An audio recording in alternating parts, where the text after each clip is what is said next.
আর মাত্র কয়েক ঘন্টার অপেক্ষা, রাত পোহালেই কিন্তু শুরু হতে চলেছে লোকসভা ভোটের গণনা। এবং সারা দেশের পাশাপাশি কিন্তু এখানে ইসলামপুর কলেজেও কিন্তু সেই গণনা চলবে। যে 5 নম্বর রায়গঞ্জ লোকসভা কেন্দ্র রয়েছে, সেই 5 নম্বর লোকসভা কেন্দ্রের যে ইসলামপুর মহকুমার যে কয়টি এখানে ব্লক রয়েছে, যেমন ইসলামপুর, গোয়ালপুকুর, চাকুলিয়া, এই 3টি ব্লকের গণনা কিন্তু ইসলামপুর কলেজেই এই গণনা কেন্দ্রেই হবে। এবং যেমনটাই কিন্তু সেই গণনা কেন্দ্রকে ঘিরে কিন্তু ইতিমধ্যেই ইসলামপুর কলেজের মাঠে এখানে কিন্তু একটা ত্রিস্তরীয় নিরাপত্তা বলয় তৈরি হয়েছে। যেমনটাই দেখতে পাচ্ছেন, আমি আমার ক্যামেরা পার্সন তন্ময়কে বলবো একটু দেখাতে, যে এখান থেকেই কিন্তু শুরু হচ্ছে প্রথম, যে এখানে যে সমস্ত গণনা কেন্দ্রের যে কাউন্টিং এজেন্টরা রয়েছে, এই রায়গঞ্জ লোকসভা কেন্দ্রের Lok Sabha election 2024 counting agent entry, যেটাই দেখা যাচ্ছে যে এখানে দেখতে পাচ্ছেন যে এখানে কিন্তু বাঁশের ব্যারিকেড করে দেওয়া হয়েছে। এবং এই বাঁশের ব্যারিকেডের মধ্য দিয়েই কিন্তু এখান থেকে আগামীকাল ঠিক ভোরবেলা 6:30টার মধ্যে কিন্তু এই গণনা কেন্দ্রে যারা কাউন্টিং এজেন্টরা রয়েছেন, যারা গণনার যে সমস্ত প্রার্থীর যারা এজেন্টরা রয়েছেন, তারা কিন্তু এই জায়গা দিয়েই কিন্তু তারা গণনা কেন্দ্রে প্রবেশ করবেন।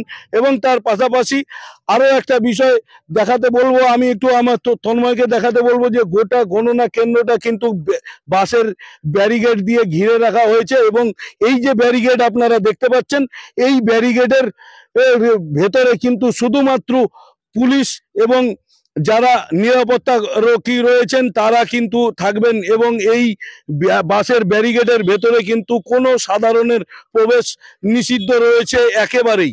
এবং এর বাইরে যেটা আমি এখানটায় একটু অদূরে একটু দেখাতে বলবো, এই যে ফাঁকা মাঠ রয়েছে, সেই ফাঁকা মাঠে কিন্তু যারা দলীয় কর্মীরা, দলীয় নেতৃত্বরা রয়েছেন, তারা কিন্তু এখানে এসে তারা থাকতে পারেন।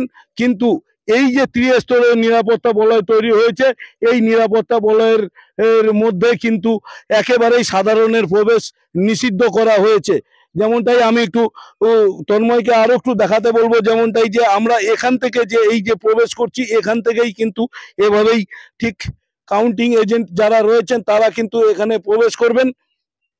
এবং এখান থেকে তাদের নিরাপত্তা সংক্রান্ত বিষয়, তাদের যে নথি রয়েছে, সেই নথি দেখিয়ে কিন্তু তারপরে তারা কিন্তু এখান থেকে তারা ভেতরে প্রবেশ করবেন। এবং এখান থেকেই এর অদূরে সেখানে রয়েছে যে ইসলামপুর কলেজের যে গেট, আমি একটু তন্ময়কে দেখাতে বলবো, যে একটু জুম করে দেখাতে বলবো, যে এই যে গেট রয়েছে, সেই গেটের ভেতরে কিন্তু একেবারেই মোবাইল বা অন্য কোনো কিছু নিয়েও কিন্তু প্রবেশ নিষিদ্ধ রয়েছে। এবং এর পাশাপাশি এই যে কলেজ মোড়ের দিক থেকে যে রাস্তাটি এসেছে এবং সেখানে যে গেটটি রয়েছে, সেই গেট দিয়ে কিন্তু এখানে যারা অফিসাররা রয়েছেন তারাই কিন্তু একমাত্র ওই গেটটা ব্যবহার করতে পারবেন। এবং বাকি এই মুহূর্তে যেটা আমি তন্ময়কে বলবো একটু দেখাতে, যে এখানে কিন্তু পুরো যারা পুলিশের আধিকারিকরা রয়েছেন তারা কিন্তু আরো একবার ভালো করে এই গোটা বিষয়টি একেবারে তারা পর্যালোচনা করে দেখছেন, যে ত্রিস্তরীয় যে নিরাপত্তা বলয় রয়েছে। এবং এই নিরাপত্তা বলয়কে ঘিরে এই আগামীকালের যে গণনা প্রক্রিয়া কিভাবে চলবে, সেই গণনা কেন্দ্রকে ঘিরে ইসলামপুরের যিনি মহকুমা তথ্য সংস্কৃতি আধিকারিক রয়েছেন শুভদীপ দাস, তিনি কি বলছেন চলুন একবার শুনে নেব। এখানে যেমন কি জানেন যে আমাদের যে 5 নম্বর পার্লামেন্টারি কনস্টিটিউয়েন্সি আছে রায়গঞ্জ, তার অধীনে দুটো কাউন্টিং সেন্টার আছে, রায়গঞ্জ এবং ইসলামপুর কলেজে ইসলামপুরের কাউন্টিং সেন্টারটা আছে। এবং এখানে 3টি অ্যাসেম্বলি সেগমেন্ট, ইসলামপুর, গোয়ালপুকুর এবং চাকুলিয়া, এই 3টের কাউন্টিং হবে। এবং সেই মতন আমরা ব্যবস্থা নিয়েছি। ইলেকশন কমিশন অফ ইন্ডিয়ার যে গাইডলাইন আছে, সেই গাইডলাইন অনুসারে আমরা ব্যবস্থা নিয়েছি, প্রস্তুতি নিয়েছি। এবং যেরকম বলা আছে ত্রিস্তরীয় নিরাপত্তা ব্যবস্থা, এবং প্রথম এবং দ্বিতীয় স্তরের মাঝখানে রাজ্য পুলিশ থাকবে, সেখানে মিডিয়া থাকবে। তারপর দ্বিতীয় স্তরের ভিতরে দ্বিতীয় এবং তৃতীয় স্তর, দ্বিতীয় স্তরে আর্ম পুলিশ এবং তৃতীয় স্তরে সিএপিএফ থাকবে। এবং তারপরে দ্বিতীয় স্তরের পরে মোবাইল অ্যালাউড হবে না। যেরকম যা ব্যবস্থা বলা ছিল সেরকম ভাবে আমরা ব্যবস্থা নিয়েছি। এবং ইসলামপুর কলেজ এবং তার সামনের যে মাঠটি রয়েছে, পুরো জায়গাটি আমরা ব্যবহার করব এই কাউন্টিং এর জন্য। তো বিষয়টা হচ্ছে যে এই মানে মানে যে কাউন্টিং এখানটায় হবে ইসলামপুরের ইসেতে, সেখানে তো মানে প্রচুর মানুষ, প্রতিবারই আমরা দেখা যায় যে গণনার সময় প্রচুর মানুষ মাঠে রয়েছে। তো এটা মানে কি কারণে একটু যদি না, মানে নিরাপত্তার কারণে মাঠ ঘিরে রাখা হয়েছে এবং উম, মাঠটা অ্যাকচুয়ালি আপনারা যদি গিয়ে দেখেন, আমরা এরপরে যাব দেখতে, আপনাদের মিডিয়া পার্সনদের নিয়ে যাব, আমরা দেখাবো যে আপনাদের যে মাঠটা রয়েছে কলেজের সামনের পোর্শনটা আমরা ঘিরে নিয়েছি, কিন্তু কলেজের ডান দিকটা যে ওদিকে অনেকটা জায়গা রয়েছে যেখানে সাধারণ মানুষ অপেক্ষা করতে পারবেন ফলাফলের জন্য, ফলাফল ঘোষণা করার জন্য। এবং আপনাদের এটা বুঝতে হবে যে এখানে দেখুন, এখানে হচ্ছে আমাদের আহ, বলতে পারেন সাব কাউন্টিং সেন্টার, মানে আমরা এখান থেকে রেজাল্ট জেলায় পাঠাবো, জেলা থেকে ঘোষণা করা হবে। সুতরাং এখানে যে প্রার্থীরাও এখানে থাকবেন না, প্রার্থীরা জেলায় থাকবেন, যেহেতু রিটার্নিং অফিসার জেলায় জেলায় থাকবেন। সুতরাং এখানে সেভাবে মানুষ তো নিশ্চয়ই থাকবেন এবং তাদের জন্য পর্যাপ্ত পরিমাণ জায়গা থাকবে। আহ, ইসলামপুর কলেজের দিকে মুখ করে যদি আমরা দাঁড়াই, তো তার ডান পাশটা অনেকখানি জায়গা সেখানে মাঠে রয়েছে, যেখানে তারা অপেক্ষা করতে পারবেন। এবার স্যার আর একটা বিষয় বলছেন যে প্রতিবার যেটা দেখা যেত যে মানে মিডিয়া সেলটা কাউন্টিং সেন্টারের ভেতরেই করা হতো, এবছর বাইরে তো একেবারেই কিন্তু যে মানে মাঠের মধ্যে করে দেওয়া হয়েছে। সেখানে মিডিয়ারও তো নিজেদের একটা খবরের একটা গোপনীয়তা রয়েছে, সেই জায়গাটায় একটু সেই গোপনীয়তাটা ভঙ্গ হচ্ছে মনে হচ্ছে, কি বলবেন স্যার? আমি একদমই তাই, একদমই ঠিক বলেছেন। এটা গত বছর গতবারের কাউন্টিং পর্যন্ত মিডিয়া সেন্টারটা ভিতরেই হয়েছিল, কিন্তু এবারে যে গাইডলাইনটি রয়েছে সেখানে পরিষ্কার বলা রয়েছে যে সেকেন্ড যে ফ্রিস্কিং, মানে সেকেন্ড লাইন অফ সিকিউরিটি যেটা, তার ভিতরে মোবাইল ফোন নিয়ে অ্যালাউড হবে না। এবং আমরা জানি যে মিডিয়া পার্সন যারা যারা আমাদের সাংবাদিক বন্ধু রয়েছেন, চিত্রগ্রাহক বন্ধু রয়েছেন, তাদের কিন্তু তাদের মোবাইল ছাড়া সারাদিন রেজাল্ট কাউন্টিং এর দিন সারাদিন মোবাইল ছাড়া থাকার একটু অসুবিধা। তো দ্বিতীয় যে ব্যারিকেড, তার ভিতরে কিন্তু কেউই মোবাইল নিয়ে অ্যালাউড না, ইনক্লুডিং মহকুমা শাসক এবং অন্যান্য যারা রয়েছেন। কেউ কেউ স্পেশাল পারমিশন পেতে পারেন, কিন্তু সাধারণভাবে কেউই মোবাইল নিয়ে অ্যালাউড না।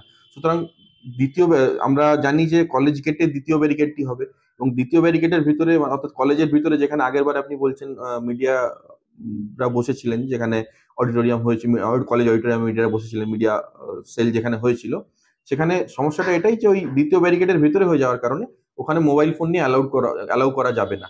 যার জন্য ওখানে যদি বসতে হয় তাহলে মোবাইল ছাড়া বসতে হবে, এবং সেটা মিডিয়ার পার্সনদের পক্ষে অসুবিধা বলে আমরা এবার বাইরেই ব্যবস্থা করেছি। এবং গোপনীয়তার যে ব্যাপারটা বলছেন, ওটা আমরা একটা পুরো ঘেরা জায়গাই থাকবে, যেরকম হল একটা থাকে সেরকমই ঘেরা জায়গা থাকবে, এবং সমস্ত ফেসিলিটিস থাকবে সেখানে, ফ্যান ট্যান থাকবে, ইন্টারনেট থাকবে, ওয়াইফাই থাকবে, ওয়াইফাই জোন করা থাকবে সেখানে, সেখানে টিভি থাকবে, কম্পিউটার, প্রিন্টার, সবকিছু ব্যবস্থা সেখানে করা থাকবে, সেটা নিয়ে কোনো অসুবিধার ব্যাপার নেই। যেমনটাই আপনারা কিন্তু এতক্ষণ জানলেন যে ইসলামপুরের যিনি মহকুমা তথ্য সংস্কৃতি আধিকারিক রয়েছেন শুভদীপ দাস, তিনি পুরো বিষয়টা কিন্তু যেভাবে গণনা প্রক্রিয়া চলবে সেই পুরো বিষয়টা তিনি জানালেন। তার পাশাপাশি কিন্তু আমরা এখানে ইসলামপুর পুলিশ জেলার যে পুলিশ সুপার রয়েছেন জবি থমাসকে, তার সাথেও কিন্তু একটু যোগাযোগ করার চেষ্টা করছিলাম যে আগামীকাল কি ধরনের নিরাপত্তা বলয় রয়েছে এবং নিরাপত্তা সংক্রান্ত বিভিন্ন বিষয় আমরা তার কাছ থেকে জানতাম, কিন্তু তিনি এই যে ইলেকশন রিলেটেড কোনো রকম মন্তব্য এই মুহূর্তে তিনি করতে রাজি নয়। আমি তোর জন্য আসলাম এত দূর। এবং এই মুহূর্তে আমরা যেখানে দাঁড়িয়ে রয়েছি, কিন্তু এই যে গণনা কেন্দ্রের যেটা আমরা আপনাদেরকে একটু আগে জানাচ্ছিলাম যে ত্রিস্তরীয় যে নিরাপত্তা বলয় যেখানে তৈরি করা হয়েছে, সেই নিরাপত্তা বলয়ের কিন্তু যেটা দেখতে পাচ্ছেন, আমি একটু ক্যামেরা পার্সনকে বলবো যে ইসলামপুর কলেজের যে ডিসিআরসির যে গেট, সেই গেট, এই গেটটার ভেতরে কিন্তু কারোরই প্রবেশ নিষিদ্ধ। এমনকি এখান থেকে কিন্তু কোনো রকম ভাবে কেউ কোনো মোবাইল নিয়েও তার কিন্তু ভেতরে প্রবেশ নিষিদ্ধ রয়েছে। এমনকি আমি একটু দেখাতে বলবো আমার ক্যামেরা পার্সনকে এখানে যে কি এরকম একটা কড়া নিরাপত্তা বলয় কিন্তু এখানটায় নিরাপত্তা কর্মীরা রয়েছেন তারা কিন্তু, এবং এইখানেই কিন্তু এই যে তিনটি ব্লক রয়েছে যে রায়গঞ্জ লোকসভা কেন্দ্রের যে তিনটি ব্লক রয়েছে, সেই তিনটি ব্লকের কিন্তু গণনা এখানেই হবে, এবং এখান থেকেই সেই গণনা কেন্দ্রের কিন্তু ফলাফল জানা যাবে। এবং তার পাশাপাশি কিন্তু এখানে আপনারা, আমি আরো একটু দেখাতে বলবো যে যে সমস্ত সিসিটিভি গুলো লাগানো রয়েছে, সেই সিসিটিভি গুলি কিন্তু রীতিমতো 24 ঘন্টা কিন্তু মনিটরিং করার জন্য এখানটায় কিন্তু পুরো মনিটর লাগানো হয়েছে এবং এখানে রীতিমতো তারা কর্মী রয়েছে, তারা কিন্তু এই যে মনিটর সেই মনিটরিং করছেন। এবং তার পাশাপাশি আমি একটু আমার ক্যামেরা পার্সনকে আরো একটু বলবো যে এখানে যে আগামীকাল যে গণনা চলবে, সেই গণনা কেন্দ্রের যে কভার করার জন্য যে মিডিয়া সেল তৈরি করা হয়েছে, সেই মিডিয়া সেল কিন্তু একেবারেই কিন্তু মানে এই কাউন্টিং সেন্টার যেখানে রয়েছে সেখান থেকেই অনেকটাই দূরে বলা চলে। এবং এই মাঠে এই মুহূর্তে যে প্রচুর জল জমে রয়েছে।